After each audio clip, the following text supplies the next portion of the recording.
बच्चों आज अब चैप्टर स्टार्ट करेंगे केमिकल रिएक्शंस एंड इक्वेशंस। तो इसमें पहला वर्ड है केमिकल रिएक्शन। क्या होता है? केमिकल रिएक्शन एक ऐसा प्रोसेस होता है जिसपे नया सब्सटेंस बनता है और उसकी प्रॉपर्टीज़ पहले वालों से क्या होती है, बिल्कुल अलग होती है। क्लियर है? जैसे मान लीजिए आपको वाटर दे रखा है, इसमें जब हम करंट पास करते हैं तो एक तो हाइड्रोजन गैस बनती है और एक ऑक्सीजन गैस बनती है। क्लियर है? अच्छा, इसमें एक बात ध्यान रखना, जब भी आपको कोई केमिकल रिएक्शन दी होगी तो उसको जब हम या तो वर्ड्स में लिखते हैं या फिर उसको हम क्या करते हैं, उसके सिंबल या उसके फार्मूला में लिखते हैं। सही है? इसको मैं ऐसे तो लिखूंगा नहीं सीधा, when electricity is pass through water then hydrogen and oxygen gas are release, ऐसा तो लिखूंगा नहीं, इसको मैं इस फॉर्म में लिखूंगा। सही है? यहाँ पे मैं क्या करूँगा, वाटर की जगह क्या करूँगा, उसका केमिकल फार्मूला जो है वो यूज़ करूँगा। हाइड्रोजन गैस की जगह क्या करूँगा, उसका केमिकल फार्मूला यूज़ करूँगा। और ऑक्सीजन की जगह उसका केमिकल फार्मूला यूज़ करूँगा। तो इसको हम बोलते हैं केमिकल इक्वेशन। सही? केमिकल रिएक्शन क्या होती है? ये एक ऐसा प्रोसेस होता है जिसमें जो सब्सटेंस बनते हैं उनकी प्रॉपर्टीज़ जो होती है एंटायरली डिफरेंट होती है। किससे? जिससे वो बना होता है। सही? एग्जाम्पल मैं ले रहा हूँ वाटर का। वाटर में जब हम करंट पास करते हैं तो हाइड्रोजन और ऑक्सीजन गैस क्या होती है, रिलीज होती है। अब देखो वाटर जो होता है ये आग को बुझाने के काम आता है। सही? कहीं पर मान लो बिल्डिंग में आग लग जाती है तो फायर ब्रिगेड की गाड़ी आती है, वो क्या करती है, पानी डालती है आग के ऊपर। तो इसका मतलब वाटर जो होता है वो आग को क्या होता है, बुझाने के काम आता है। क्लियर है? अच्छा, अब देखो वाटर से बन क्या रहा है, एक तो हाइड्रोजन गैस बन रही है। हाइड्रोजन गैस जो होती है ये हाईली फ्लेमेबल गैस होती है, ये बहुत जल्दी आग पकड़ती है। क्लियर है? हाइड्रोजन बहुत सस्ती गैस होती है मगर फिर भी हम क्या करते हैं, इसको यूज़ नहीं करते। क्लियर है? और ये बहुत ज़्यादा हीट क्या करती है, प्रोड्यूस करती है। मगर फिर भी आपने कभी नहीं सुना होगा हम किचन में या किसी फैक्ट्री में हाइड्रोजन गैस यूज़ कर रहे हो। उसके पीछे रीज़न क्या होता है, ये बहुत ही ज़्यादा फ्लेमेबल गैस होती है, ये बहुत जल्दी आग पकड़ती है। होती तो ये सस्ती है मगर ये आग बहुत जल्दी पकड़ती है। तो ये मतलब एक तरीके से सिक्योर नहीं होती है, इसलिए हम क्या करते हैं, हाइड्रोजन को नॉर्मल फैक्ट्रीज़ या घरों में यूज़ नहीं करते हैं। क्लियर है? जो बड़ी बड़ी इंडस्ट्री होती है वहाँ पर इसका यूज़ होता है। क्यों? उनके पास क्या होते हैं, सारे के सारे प्रिकॉशनरी मेजरमेंट्स वो लेकर चलते हैं जिससे कि ये आग ना पकड़े ईजिली। क्लियर है? अच्छा, अब ऑक्सीजन गैस क्या करती है, ये कंबशन को सपोर्ट करती है। कंबशन को क्या करती है, सपोर्ट करती है। मान लीजिए कहीं पर आग लगी हुई है, ऑक्सीजन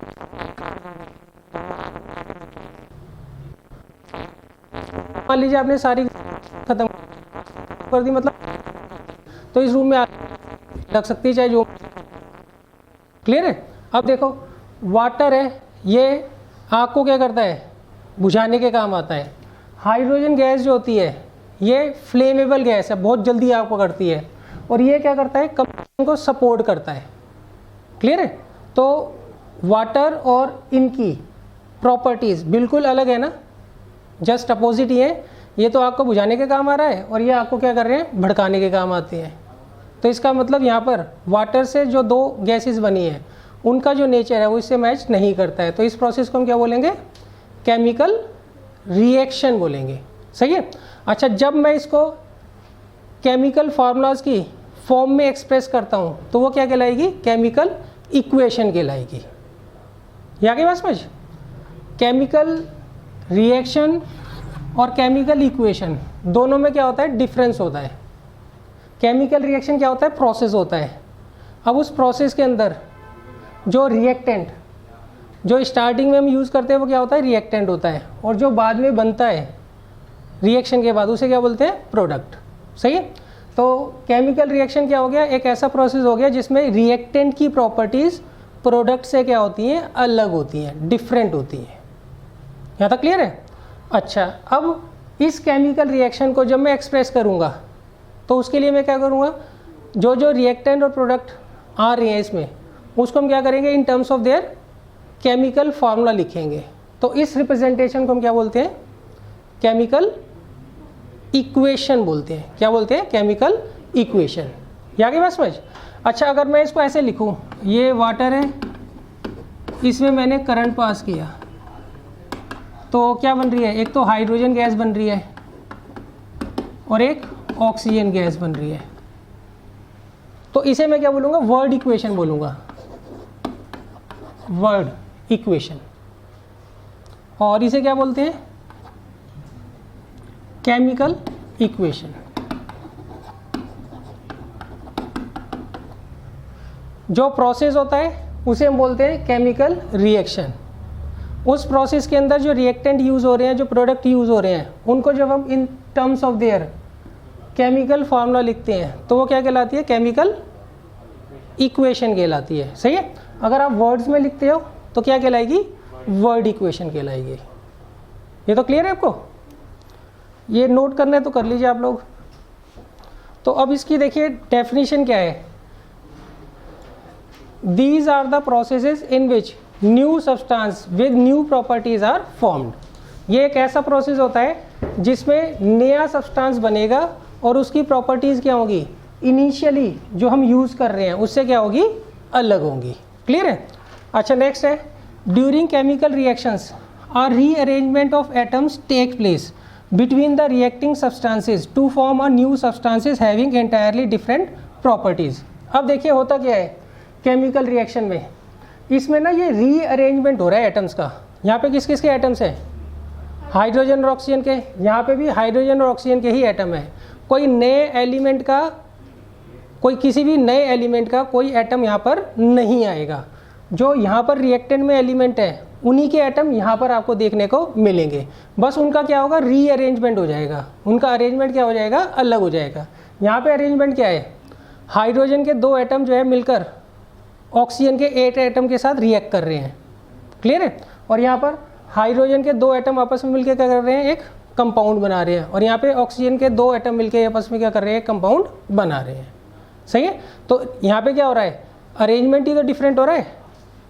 यहाँ पे 2 हाइड्रोजन के साथ 1 ऑक्सीजन जुड़ा हुआ है, यहाँ पर 2 हाइड्रोजन आपस में एक कंपाउंड बना रहे हैं और यहाँ पर 2 ऑक्सीजन के जो एटम है वो मिलकर क्या कर रहे हैं? एक कंपाउंड। इसमें क्या होता है? सिर्फ रीअरेंजमेंट होता है किसका? एटम्स का। क्लियर है? अच्छा, इसमें एक चीज़ ध्यान रखना, कोई भी नया एलिमेंट आपको देखने को नहीं मिलेगा। जिस एलिमेंट के एटम्स यहाँ पर हैं वही उन्हीं एलिमेंट के एटम्स आपको यहाँ पर देखने को मिलेंगे। कोई भी डिफरेंस नहीं होगा कि भाई यहाँ पर हाइड्रोजन और ऑक्सीजन यूज़ किया है और यहाँ पे कोई नया हाइड्रोजन और ऑक्सीजन के अलावा कोई एलिमेंट का एटम आ जाए, ऐसा आपको देखने को कभी भी नहीं मिलेगा। क्लियर है? तो इसमें आपको क्या करना है? सबसे पहले डेफिनेशन लर्न करनी है। डेफिनेशन क्या होगी? ये एक ऐसा प्रोसेस होता है जिसमें न्यू सब्सटेंस बनते हैं विद न्यू प्रॉपर्टीज़। क्लियर है? सेकेंड, इसमें रीअरेंजमेंट होता है किसका? एलिमेंट्स के एटम्स का। अच्छा, थर्ड, इसमें कोई भी नया एलिमेंट जो है वो फॉर्म होने वाला नहीं है। तो ये 3 चीज़ें जो है आपको ध्यान रखनी है। क्लियर है? अच्छा, इसका ना एक एग्जांपल जरूर याद कर लेना, बहुत इम्पॉर्टेंट एग्जांपल है कि वाटर में जब हम करंट पास करते हैं तो हाइड्रोजन और ऑक्सीजन गैस क्या होती है? रिलीज़ होती है। यहाँ पर वाटर क्या होता है? ये आग को बुझाता है। हाइड्रोजन गैस क्या होती है? बहुत ही फ्लेमेबल गैस होती है, बहुत जल्दी आग पकड़ लेती है। इसको इसलिए हम नॉर्मली क्या होता है घरों और फैक्ट्री में यूज़ नहीं करते हैं। सही है? जहाँ पर सेफ्टी मेजरमेंट हायर स्टैंडर्ड के होते हैं वहीं पर वो क्या करते हैं? हाइड्रोजन गैस यूज़ करते हैं, या वो खुले में मिलेगी भी नहीं कहीं बिकते हुए। क्लियर है? आप मार्केट में ढूंढने जाओगे आपको कहीं नहीं मिलेगी। क्लियर है? कोई नहीं कहेगा कि हम हाइड्रोजन गैस बेचते हैं, जबकि सबसे सस्ती गैस यही होती है। बस इसको हैंडल करने में दिक्कत आती है और ये बहुत ज़्यादा हीट प्रोड्यूस करती है। हम क्या करते हैं? वही फ्यूल यूज़ करते हैं जो बहुत ज़्यादा हीट प्रोड्यूस करे। सही है? लकड़ियों को हम क्यों यूज़ नहीं करते? सूखी लकड़ियाँ वो कम हीट प्रोड्यूस करती हैं। सही है? हम क्या करते हैं? गैस का सिलेंडर यूज़ करते हैं। क्लियर है? एलपीजी, या फिर हम क्या करते हैं? जो गैस आती है पाइपलाइन से उस हम क्या करते हैं? यूज़ करते हैं। क्यों? वो ज़्यादा हीट प्रोड्यूस करते हैं किसके कंपैरिजन में? लकड़ियों के कंपैरिजन, वुड के कंपैरिजन में। सही है? और भी बहुत सारे रीज़न होते हैं मगर मेन रीज़न उसका यही होता है। क्लियर है? अच्छा, केमिकल इक्वेशन क्या होता है बताओ। हाँ जी बेटा बताओ, केमिकल इक्वेशन क्या होता है। ये जो हाईलाइट किया है ये क्या होता है। हाँ बैठ के बताओ। सर केमिकल इक्वेशन में हम दो केमिकल्स का फॉर्मूला लिखते हैं और उनके बीच में जो करंट पास होता है।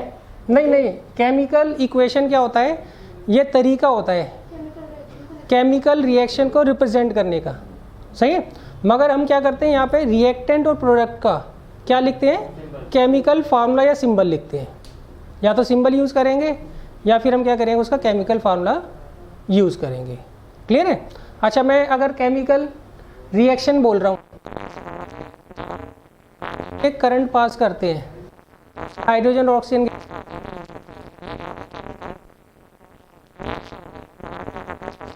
करने के लिए वाटर की जगह क्या करेंगे, उसका फार्मूला लिखेंगे। फार्मूला क्या होता है उसका, H2O।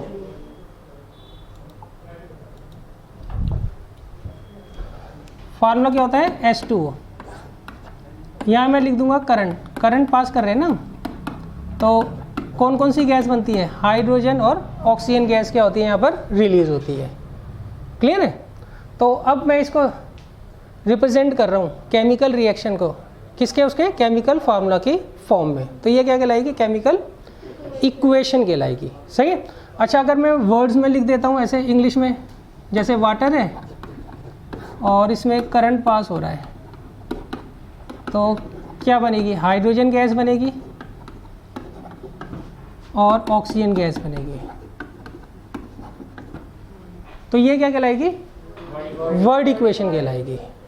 क्लियर है। अच्छा, एक चीज़ ध्यान रखना आप लोग, वो ना मैं आपको नेक्स्ट क्लास में कराऊंगा, ये बैलेंस होना ज़रूरी है। सही है। यहाँ पे हाइड्रोजन के कितने एटम है, 2। यहाँ पे हाइड्रोजन के कितने एटम है, 2। तो हाइड्रोजन तो बैलेंस है। ऑक्सीजन के यहाँ पे कितने एटम है, 1। यहाँ पे कितने, 2। तो ये मैं आपको नेक्स्ट क्लास में बताऊंगा इसको कैसे बैलेंस करते हैं। सही है।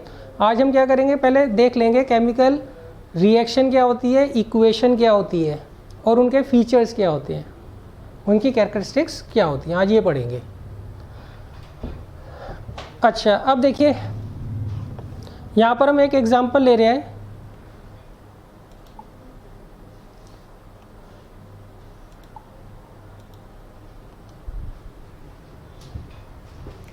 जब हम जिंक को रिएक्ट कराते हैं किसके साथ, सल्फ्यूरिक एसिड के साथ, तो एक तो बनता है जिंक सल्फेट और एक होता है हाइड्रोजन गैस क्या होती है यहाँ पर रिलीज होती है। क्लियर है। पहले एग्जांपल हमने किसका लिया था, वाटर का।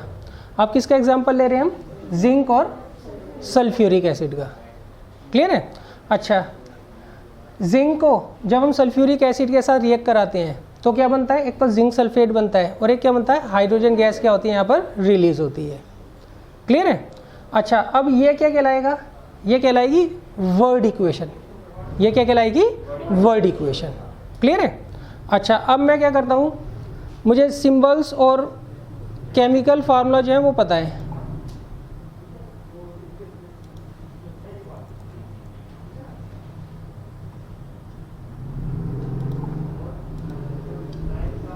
तो देखिए जिंक का सिंबल क्या होता है, Zn।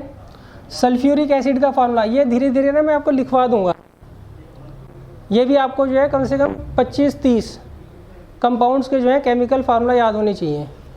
सही है। धीरे धीरे मैं लिखवा दूंगा, आप याद कर लेना। और जिंक सल्फेट का होता है ZnSO4 और हाइड्रोजन गैस का क्या होता है, H2। तो अब मैं क्या करूँगा, सबसे पहले यहाँ पे रिएक्टेंट लिखूँगा। रिएक्टेंट कौन सा है, एक तो जिंक की जगह क्या करूँगा, उसका सिंबल लिख दूँगा। दूसरा क्या है, सल्फ्यूरिक एसिड, उसका क्या करूँगा मैं, केमिकल फार्मूला लिख दूँगा। और बीच में किसका साइन लगाता हूँ, प्लस का। बीच में किसका साइन लगाता हूँ, प्लस का। अच्छा, अब रिएक्टेंट, एक तो जिंक सल्फेट है, उसका केमिकल फार्मूला ये रहा ZnSO4, और एक हाइड्रोजन गैस रिलीज होती है, उसका फार्मूला क्या होता है, H2। और इनके बीच में क्या करूँगा, प्लस का साइन लगा दूँगा। तो ये रिएक्टेंट हो गए और ये क्या हो गए, प्रोडक्ट। और बीच में मैं क्या करूँगा, एरो लगा दूँगा। इसका मतलब क्या है, ये दोनों जब रिएक्ट करते हैं तो ये दोनों चीज़ें जो है वो फॉर्म होती हैं। क्लियर है। अच्छा, नेक्स्ट चीज़, जब हम केमिकल इक्वेशन लिखते हैं तो हम ना इनकी स्टेट भी लिखते हैं। क्लियर है। आजकल नहीं भी लिखते तो चल जाता है, वैसे रूल ये होता है आपको स्टेट जरूर लिखनी होती है। जैसे जिंक जो होता है वो क्या होता है, सॉलिड होता है, तो इसके राइट साइड में हम क्या करते हैं, ब्रैकेट के अंदर एस लिख देते हैं, एस मतलब solid. Zinc sulphate sulphuric acid क्या होता है, लिक्विड, तो इसकी जगह क्या करेंगे, एल लिख देंगे, सही है, ब्रैकेट के अंदर साथ में। जिंक सल्फेट क्या होता है, ये सॉलिड होता है, सही है। हाइड्रोजन गैस क्या होती है, गैस होती है, तो यहाँ पे हमें एस और जी ऐसे लिखना होता है, क्लियर है। मगर आजकल ना इसको फॉलो नहीं करते हैं, रूल तो यही कहता है, मगर इसको आजकल हम फॉलो नहीं करते हैं। मगर अगर आपसे पूछा जाता है कि हम किस तरीके से केमिकल इक्वेशंस को रिप्रेजेंट करते हैं, तो आप क्या लिखोगे, पहले हम क्या करेंगे, रिएक्टेंट्स के सिंबल या केमिकल फॉर्मूला लिखेंगे और बीच में क्या लगाएंगे, प्लस का साइन, सही है।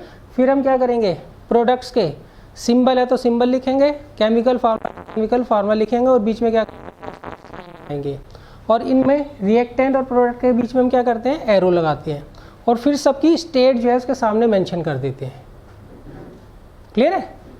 तो ये रूल में लिखा जाता है, मगर इसको फॉलो कोई नहीं करता। उसके पीछे रीज़न ये है, आपको बहुत सारी इक्वेशन लिखनी है, 10-15 इक्वेशन लिखनी पड़ती है कई बार एग्जाम में, तो हर बार अगर आप एस जी एल ये एक्वस लिखोगे तो उसमें बहुत टाइम लग जाता है, सही। उससे ज़्यादा इंपॉर्टेंट होता है कि इसको बैलेंस कर दो, सही है। बैलेंसिंग हम क्या करेंगे, नेक्स्ट क्लास में करेंगे।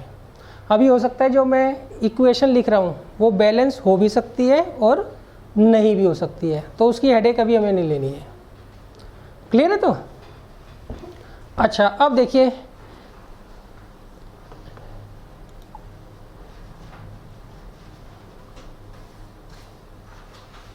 इसके बाद आता है कैरेक्टरिस्टिक्स क्या क्या होती हैं केमिकल रिएक्शंस की।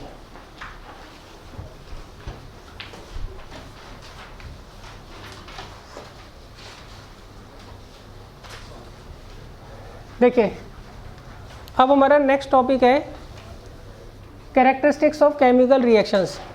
जितनी भी केमिकल रिएक्शंस होती हैं उनकी क्या होती हैं, कुछ मेन कैरेक्टरिस्टिक्स होती है, उसके बारे में अब हम पढ़ेंगे। सबसे पहला होता है एवोल्यूशन ऑफ गैस।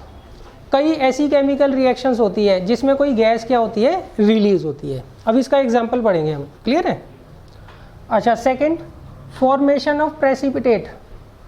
कई बार क्या होता है, कुछ ऐसी केमिकल रिएक्शंस होती है जिसमें कोई प्रेसिपिटेट बनता है। जैसे आप दूध को गर्म करते हो तो उसमें से मलाई निकल आती है ना, तो इसी तरीके से क्या होता है, कई बार हम दो सॉल्यूशंस को आपस में मिक्स करते हैं तो उसमें से क्या होता है, कोई सॉलिड पार्टिकल या सब्सटेंस क्या होता है, सॉल्यूशन से बाहर आ जाता है, उसे हम क्या बोलेंगे, प्रेसिपिटेट बोलेंगे। जैसे दूध को आप गर्म करते हो तो मलाई बाहर निकल आती है ना, इसी तरीके से क्या होता है, दो सॉल्यूशंस को कई बार हम रिएक्ट कराते हैं तो उसमें से कोई ना कोई सॉलिड सब्सटेंस जो होता है उस सॉल्यूशन से क्या होता है, बाहर आ जाता है, उसको हम क्या बोलते हैं, प्रेसिपिटेट बोलते हैं। अच्छा, थर्ड होता है चेंज इन कलर। कई बार क्या होता है, कलर चेंज हो जाता है। केमिकल रिएक्शन में क्या होता है, जो आपने रिएक्टेंट लिया होता है, जब उसका प्रोडक्ट बनता है तो उसका जो है कलर जो है वो चेंज हो जाता है। नेक्स्ट है चेंज इन टेम्परेचर। कई बार क्या होता है, टेम्परेचर बढ़ जाता है, टेम्परेचर क्या होता है, बढ़ जाता है, क्लियर है। इन सब के मैं एग्जांपल्स बताऊंगा, अभी तो बस ओरली डिस्कस कर रहा हूँ। नेक्स्ट होता है चेंज इन स्टेट। कई बार क्या होता है, स्टेट चेंज हो जाती है। जैसे अभी एग्जांपल लिया था हमने, वाटर लिया था, वाटर में हमने करंट पास किया तो क्या बन रहा है, हाइड्रोजन गैस बन रही है और ऑक्सीजन गैस बन रही है। तो यहाँ पे वाटर क्या है, लिक्विड, हाइड्रोजन ऑक्सीजन क्या है, गैस। तो चेंज ऑफ स्टेट हो रही है ना। आपके कोर्स में 3 स्टेट है ना, एक हो गया सॉलिड, हाँ, लिक्विड और गैस। आपके कोर्स में 3 है, वैसे टोटल कितनी होती है, 5 होती हैं, मगर आपको जो है 3 ही पढ़कर चलनी है, क्लियर है। अब हम इन कैरेक्टरिस्टिक्स को दोबारा से पढ़ते हैं और इनका एग्जाम्पल ले लेंगे साथ के साथ। सबसे पहले evolution of gas. Evolution of gas, मान लीजिए आपको जिंक, अच्छा एक बात ध्यान रखना, जिंक जो होता है वो ग्रेन्यूल्स की फॉर्म में आता है। ग्रेन्यूल्स मतलब दाने, जैसे चाय पत्ती के दाने होते हैं ना, उस तरीके से जो होता है जिंक के जो होते हैं वो ग्रेन्यूल्स आते हैं, क्लियर है। तो ज़्यादातर आपको ना जिंक ग्रेन्यूल्स लिखा आएगा, ये ध्यान रखना। तो जिंक को जब हम किसके साथ रिएक्ट कराते हैं, सल्फ्यूरिक एसिड के साथ रिएक्ट कराते हैं, तो क्या बनता है, जिंक सल्फेट बनता है और हाइड्रोजन गैस क्या होती है, रिलीज होती है। तो यहाँ पर गैस रिलीज हो रही है ना, तो ये हमारी जो है पहली कैरेक्टरिस्टिक को क्या कर रहा है, फॉलो कर रहा है। क्लियर है।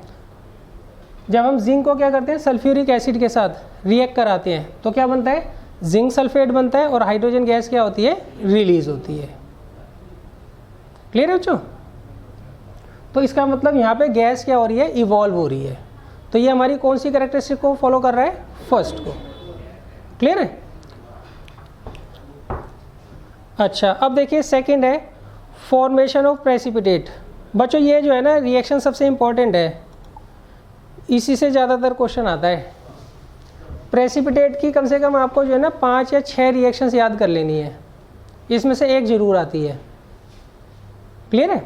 वो बहुत कम पूछते हैं आपसे कि भाई प्रेसिपिटेट रिएक्शन क्या होती है ये बताइए। वो आपको ना एक पर्टिकुलर पूछेंगे, वो ये कहेंगे जी सिल्वर नाइट्रेट को सोडियम क्लोराइड के साथ जब आप रिएक्ट कराओगे तो क्या बनेगा। सही।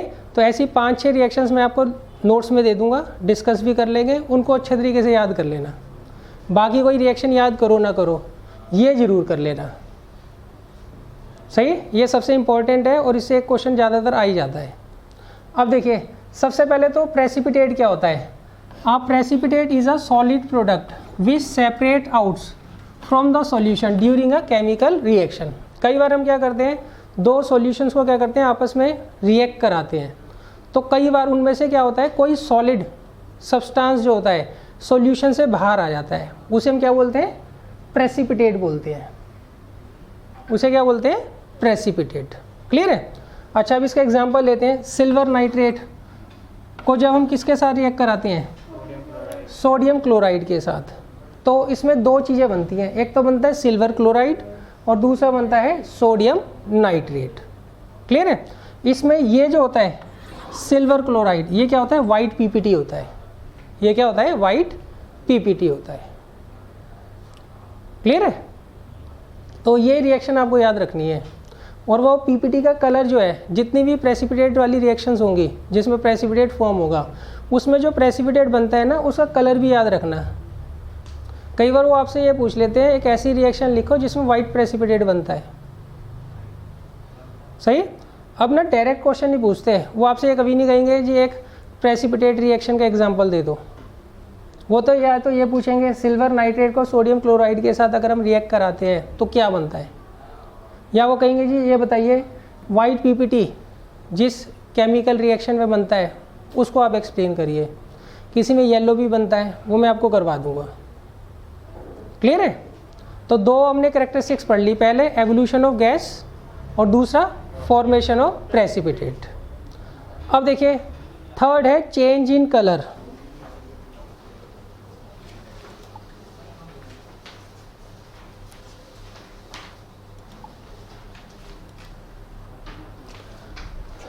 Change in colour. देखिए मान लीजिए आपको कॉपर सल्फेट का सॉल्यूशन दे रखा है। कॉपर सल्फेट का फार्मूला होता है CuSO4। सही। इसके अंदर अगर आप आयरन की नेल्स को डिप करते हो, मान लीजिए आपने एक बीकर ले लिया, उसके अंदर आपने कॉपर सल्फेट सॉल्यूशन डाल दिया और इसका क्या कलर होता है बच्चों, ब्लू कलर होता है। और यहाँ पे आपने जो है आयरन की नेल डाल दी, एक डाल दो या बहुत सारी डाल दो। क्लियर है। तो उस केस में क्या होगा, धीरे धीरे ये आपस में रिएक्ट करते हैं। कैसे रिएक्ट करते हैं और ये क्यों बनता है, ये आपके कोर्स में चैप्टर के एंड में है। अभी आपको क्या करना है, सिर्फ केमिकल रिएक्शन इक्वेशंस के बारे में पढ़ना है और उनकी कैरेक्टरिस्टिक्स जाननी है। क्लियर है। बाद में ये सारी की सारी रिएक्शंस ना दोबारा से आएंगी, वहाँ पर मैं आपको लॉजिक बताऊंगा कि ऐसा क्यों होता है। क्लियर है। अभी आपको जो है इक्वेशन, रिएक्शन और उनकी कैरेक्टरिस्टिक्स के बारे में अंडरस्टैंड करना है पूरा। अच्छा अब देखिए आयरन की नेल्स को जब आप कॉपर सल्फेट सॉल्यूशन में डालते हो तो ये आपस में क्या करते हैं, रिएक्ट करते हैं और क्या बनता है, फेरस सल्फेट बनता है। क्या बनता है, ferrous sulphate plus copper. Clear है। अच्छा इसका कलर क्या होता है, ब्लू। यहाँ पे हमने जो सॉल्यूशन लिया था उसका कलर क्या था, ब्लू।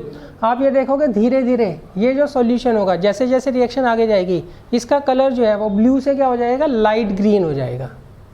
ब्लू से क्या हो जाएगा, लाइट ग्रीन। हमने जो रिएक्टेंट लिया था उसके सॉल्यूशन का कलर क्या था, ब्लू। ये तो क्लियर है। मगर जब रिएक्शन धीरे धीरे हो रही है, तो उसका जो कलर है वो ब्लू से क्या हो जाएगा, लाइट ग्रीन हो जाएगा। ब्लू से क्या हो जाएगा, लाइट ग्रीन। क्लियर है? तो ये बच्चों कौन सी कैरेक्टरिस्टिक है, चेंज इन कलर। अब देखिए नेक्स्ट है चेंज इन टेम्परेचर। ये भी बच्चों बहुत ज़्यादा इंपॉर्टेंट है रिएक्शन।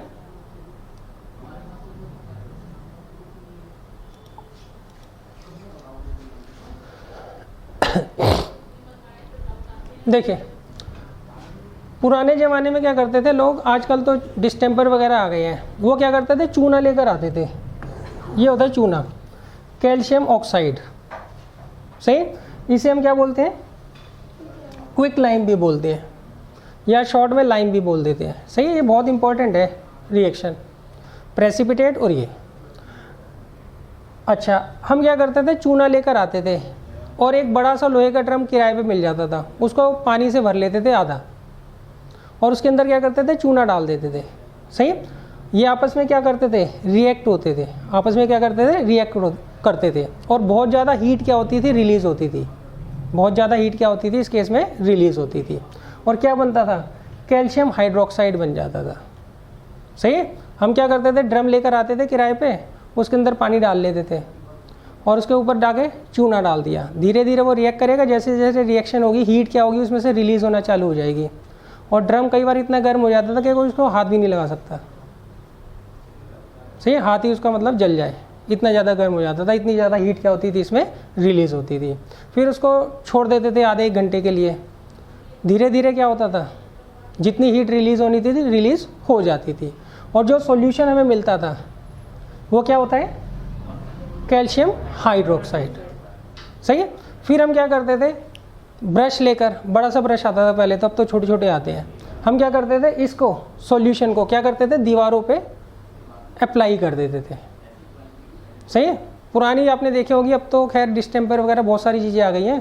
पुरानी जितनी सरकारी बिल्डिंग होती है ना, वहाँ पे सफ़ेद रंग से वो करते हैं वाइट वॉश, सही है। वो सबसे सस्ती होती है, क्यों, चूना तो पुराने ज़माने में तो रास्ते से ही मिल जाता था, सही। कहीं जा रहे हो तो रास्ते में चूना मिल जाता है, वहीं से लोग क्या करते थे, उठा के ले आते थे, लगभग फ्री होता था। अभी भी बहुत सस्ता होता है, मगर आजकल क्या हो रहा है, डिस्टेम्पर वगैरह लोग यूज़ करते हैं, क्यों, इसकी लुक अच्छी होती है, सही। चूने की जो होती है ना लुक, उसकी अच्छी नहीं होती है। ये आगे बात समझ।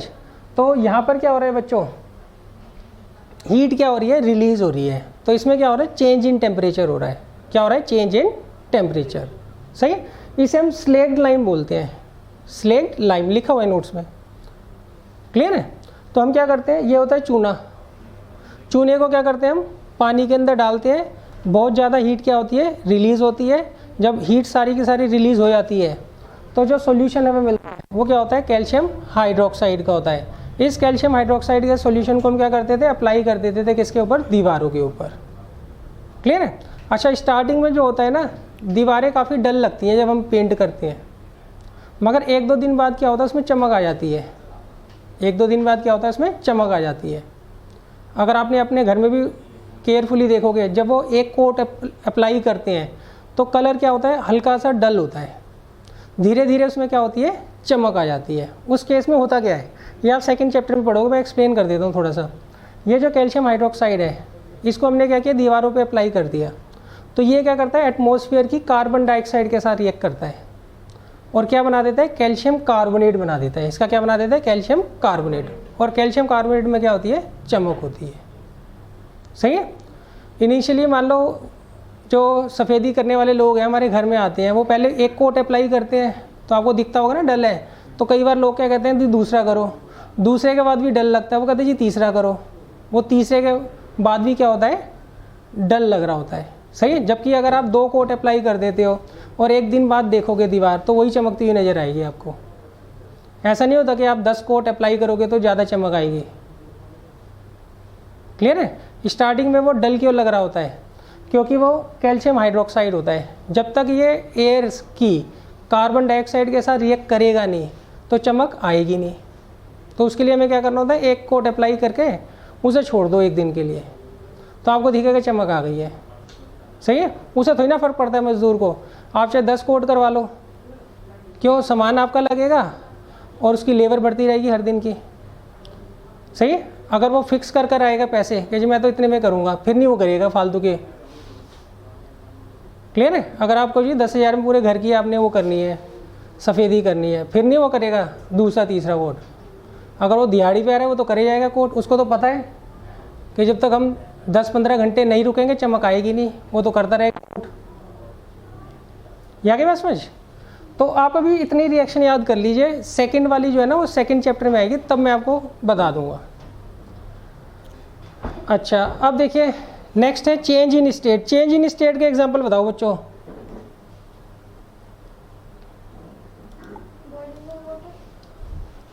वो तो फिजिकल चेंज हो गया, हम तो रिएक्शन की बात कर रहे हैं, केमिकल रिएक्शन ना। आप जो कह रहे हो सही है, वो चेंज इन स्टेट है, मगर हमें इसमें देखना है, केमिकल उसमें देख रहे हैं रिएक्शन में, वो तो फिजिकल चेंज हो गया ना। हाँ जी बताओ, आप बताओ। ये भी किया था एग्जांपल, सबसे पहला एग्जांपल यही था।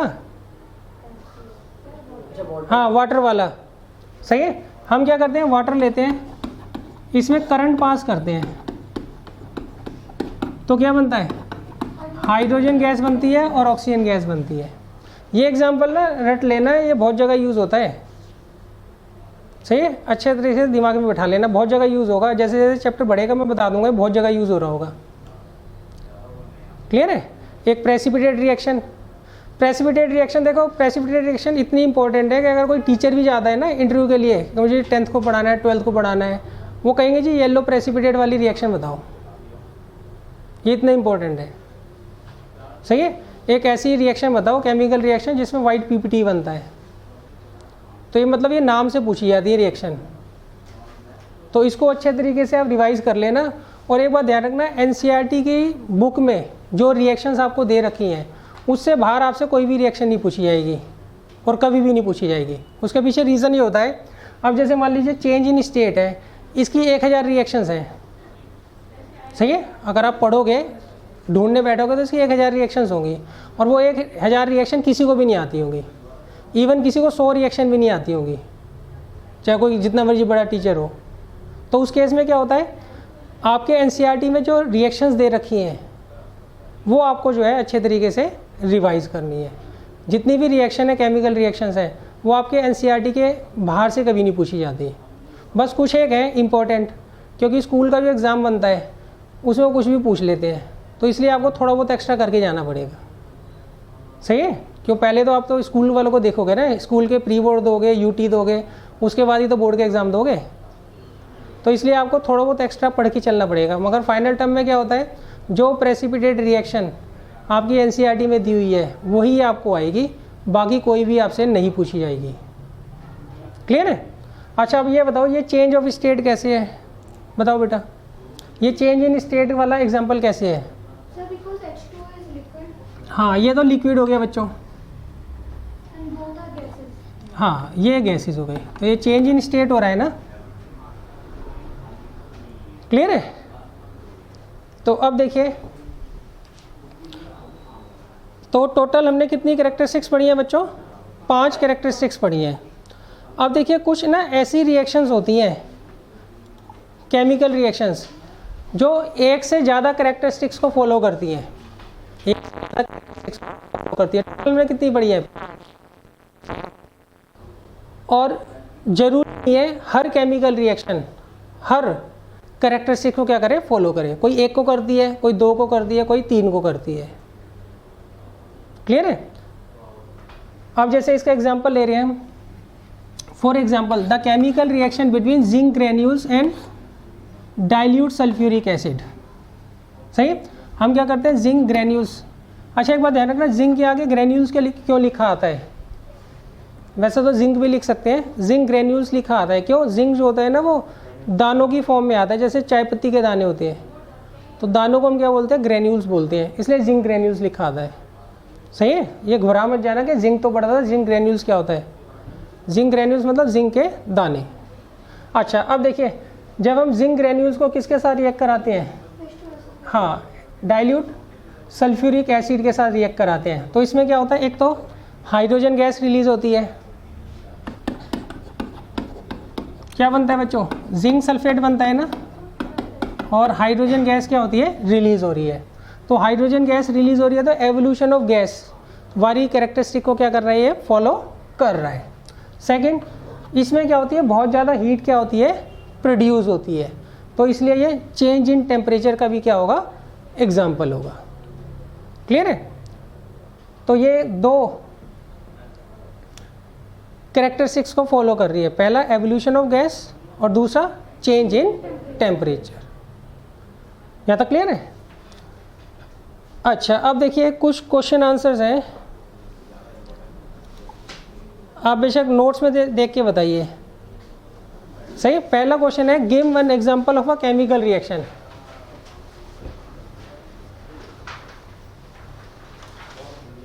तो ये तो आप दे लोगे एग्जांपल, बहुत सारे कर लिए। H2O वाला याद कर लेना। सही, सबसे इजी वही पड़ता है, याद भी रहता है, और उसको ना आप एक्सप्लेन भी कर दोगे। अगर वो कहें ना कि प्रॉपर्टीज़ कैसे डिफरेंट हैं तो लिख दोगे, वाटर जो होता है वो आग को बुझाने के काम आता है, हाइड्रोजन गैस बहुत ही फ्लेमेबल गैस होती है, ऑक्सीजन गैस क्या करती है, सपोर्ट करती है कंबशन को। किसी एरिया में अगर ऑक्सीजन ना हो तो आप वहाँ पे आग भी नहीं लगा सकते, चाहे जो मर्जी कर लो। क्लियर है।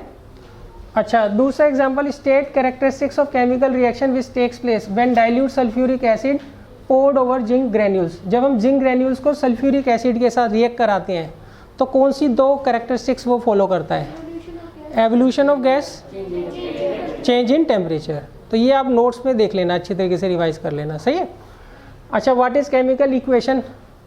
जब हम केमिकल रिएक्शंस को रिप्रेजेंट करते हैं या तो उनके सिंबल्स की फॉर्म में या फिर उसके केमिकल फार्मूला की फॉर्म में, तो वो क्या कहलाती है, केमिकल इक्वेशन कहलाती है। एग्जाम्पल आप लिख ही दोगे। हाँ जी। अब नेक्स्ट है, what is meant by chemical reaction. यहाँ पे आपको केमिकल रिएक्शन की डेफिनेशन बतानी है और एक एग्जाम्पल देकर उसे समझाना है। तो ये तो कर लोगे डिफाइन तो, हाँ, H2O वाला एग्जाम्पल। अच्छा, नेक्स्ट क्वेश्चन में क्या है, give one example each of a chemical reaction. अच्छा, यहाँ पर आपको एक ऐसी केमिकल रिएक्शन के बारे में बताना है जिसमें एवोल्यूशन ऑफ गैस हो। कर लोगे तो, हाँ, चेंज इन कलर, वो था कॉपर सल्फेट और आयरन वाला। Formation of precipitate, silver nitrate और सोडियम क्लोराइड वाला, या को नोट्स में सब मिल जाएगा। चेंज इन टेम्परेचर, हाँ, जिंक वाला, या फिर वो कैल्शियम ऑक्साइड वाला। कैल्शियम ऑक्साइड वाला मैं इसलिए कह रहा हूँ क्योंकि ये बहुत इंपॉर्टेंट रिएक्शन है, तो किसी ना किसी बहाने याद कर लेना इसको। चेंज इन स्टेट, हाँ, H2O वाला। यहाँ पे आपको कैरेक्टरिस्टिक्स लिखनी है। सही है। तो ये तो आप कर लोगे इजीली, फोर्थ क्वेश्चन। हाँ जी, फिफ्थ क्वेश्चन देखिए, ये देखिए इसमें क्या, one of the following does not happen during a chemical reaction. इनमें से कौन सी चीज़ नहीं होती है केमिकल रिएक्शन में, कौन सी चीज़ नहीं होती है पूछा है इन्होंने, डज नॉट। हाँ, अभी मैं पढ़ लेता हूँ, मैंने खुद ही नहीं पढ़ा। इसमें क्या है, breaking of old chemical bond and formation of new chemical bond. ये तो होता है, पुराने बॉन्ड टूटते हैं, नए बनते हैं। सही है। Next, formation of new substance with entirely different properties. ये तो होता ही है, ये तो मेन डेफिनेशन ही है। Third, atoms of one element changes into those of another element to form new product. ऐसा नहीं होता, एलिमेंट के जो एटम्स होते हैं वो रीअरेंज होते हैं, कोई नया एलिमेंट नहीं बनता। अगर आपने पानी लिया है, वाटर लिया है, तो वाटर में हाइड्रोजन और ऑक्सीजन है, तो हाइड्रोजन और ऑक्सीजन का ही कॉम्बिनेशन प्रोडक्ट में बनेगा। ऐसा नहीं है कोई नया एलिमेंट आ जाएगा, ऐसा कभी नहीं होता। नेक्स्ट, रीअरेंजमेंट होता है। हाँ जी, यहाँ पे एटम्स का क्या होता है, रीअरेंजमेंट होता है, उससे नया प्रोडक्ट बनता है।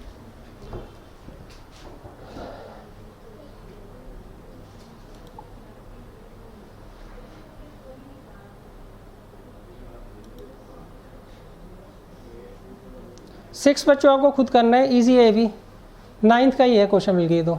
सेवन देखिए, सेवंथ में उन्होंने कहा है chemical reaction between quicklime and water is characterised by, हाँ, चेंज इन टेम्परेचर। इसके अलावा तो कोई नहीं है ना। हाँ जी, चेंज इन टेम्परेचर। क्लियर है। तो आपको बच्चों करना क्या है, इन क्वेश्चंस को ना कॉपी पे लिख लेना है। सही है। पहले चाहो तो नोट्स बना लेना आप, क्यों नोट्स बनाने का पर्पस ये होता है कि जब आप किसी चीज़ को लिखते हो ना तो याद हो जाती है। वैसे मैं आपको जितने मर्जी नोट्स देता रहूँ, और ये ना बड़ी यूनिक सी चीज़ है, हर एक को अपने ही नोट्स समझ आते हैं, किसी दूसरे के नोट्स समझ नहीं आते हैं। हम नोट्स के पीछे भागते तो हैं, मगर जब तक आप नोट्स को अपनी लैंग्वेज में नहीं लिखोगे ना, जब तक वो आपको समझ भी नहीं आएंगे। नहीं तो सारी की सारी बुक्स जो होती हैं वो नोट्स ही होते हैं, तो उनको स्ट्रगल क्यों करना पड़ता है। आप उनको पढ़ोगे, अपने नोट्स बनाओगे, फिर जब आप अपने नोट्स पढ़ोगे ना तो आपको काफ़ी आसान लगेगा। क्लियर है? तो पहले आपको अपने नोट्स बनाने हैं कॉपी में, उसके बाद आपको जो है ये जो 7 क्वेश्चंस हैं इनका क्या है आंसर लिख कर लाना है। सही है? तो वीक में एक दिन मैं आपकी कॉपी रख लिया करूँगा, उसमें चेक कर लिया करूँगा कि आपने कुछ गलत तो नहीं किया। हो सका तो रोज़ देखेंगे। रोज़ में मगर ये दिक्कत होगी कि एक कॉपी आप छोड़ के जाओगे तो दूसरी भी फिर करना पड़ेगा। सही है? तो वीकली वाला ऑप्शन ज़्यादा बढ़िया है। क्लियर है?